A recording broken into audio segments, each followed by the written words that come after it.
O ano de 2008 foi um ano muito significativo. Foi um ano de muitas afirmações, de muitos avanços, de muitas conquistas.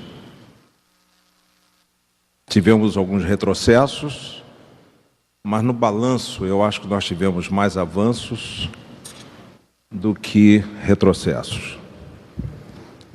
Eu não me refiro apenas ao significado emblemático da vitória, por exemplo, de Barack Obama nos Estados Unidos. Isso pode ser emblemático para muitos, para provavelmente grande parte do povo americano, para muitos em outros países, mas eu me refiro especificamente ao avanço da luta, da tenacidade, da perseverança do negro.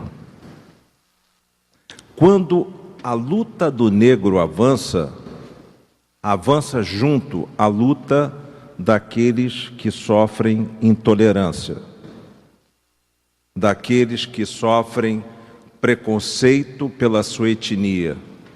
Quando o negro avança, a luta contra o antissemitismo avança. Quando a luta do negro avança, a luta daqueles que são esmagados pelo preconceito da raça, essa luta avança. Quando a luta do negro avança, carrega junto de si a luta daqueles que sofrem preconceito religioso. Quando o negro avança, avança também a luta daqueles que são discriminados pela sua condição social. Há pouco tempo, em São Paulo, foram espancados alguns nordestinos porque eram nordestinos. Nós estamos falando de São Paulo, uma das maiores cidades do planeta, teoricamente civilizada, culta, organizada, rica, mas que é capaz de espancar, por exemplo, pessoas que nasceram no Ceará, em Pernambuco, em Alagoas, ou são capazes de perseguir, por exemplo, nas ruas, pessoas que fizeram uma opção sexual. E nós estamos falando de uma cidade teoricamente civilizada. E isso acontece nesse instante que nós estamos realizando esta sessão, provavelmente na Alemanha, turcos estão sendo perseguidos nas ruas pelos skinheads. Ou provavelmente, na França, em Paris, alguns imigrantes romenos, ou albaneses, quem sabe, estão sendo também perseguidos.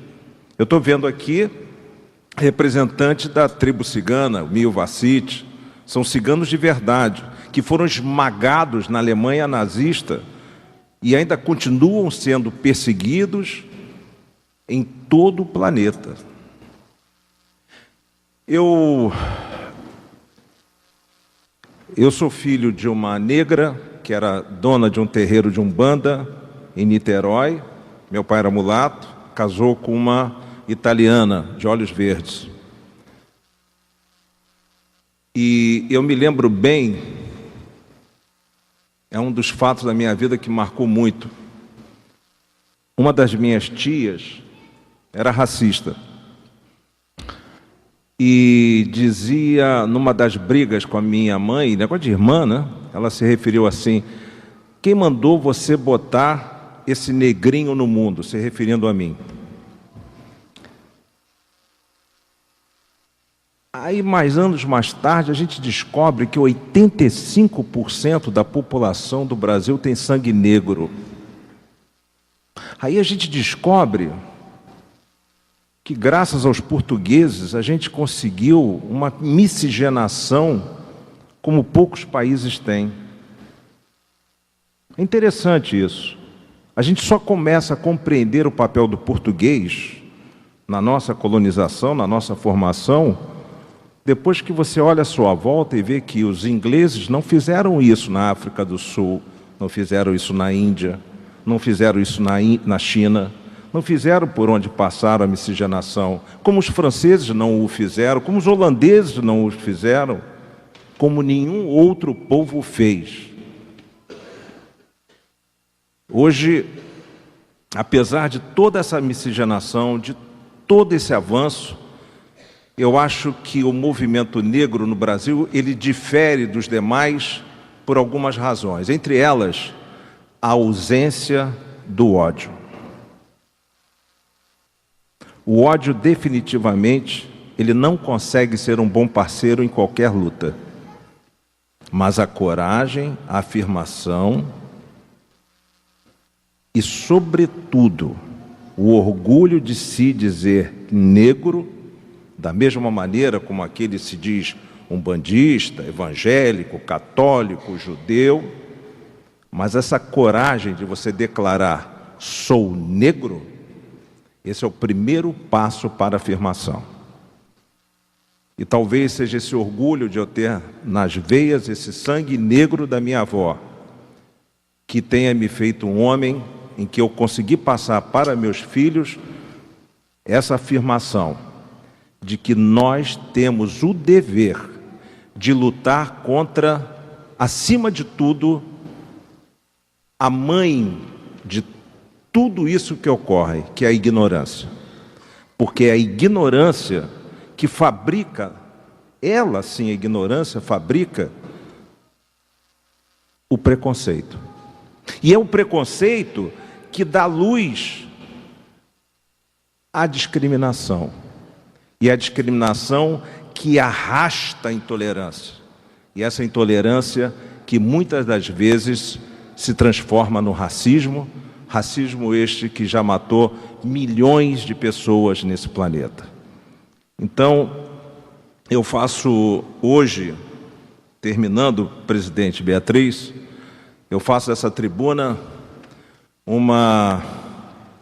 eu rogo do fundo do meu coração a Deus que possa verdadeiramente abrir os caminhos da nova geração, que as piadas, as anedotas contra os negros, elas terminem, que eles entendam que isso é humilhar aqueles que não merecem isso, porque pior do que isso é você tentar passar para uma geração de crianças algo que elas não são, que são seres inferiores, que são seres que devem ficar condenados à humilhação eterna.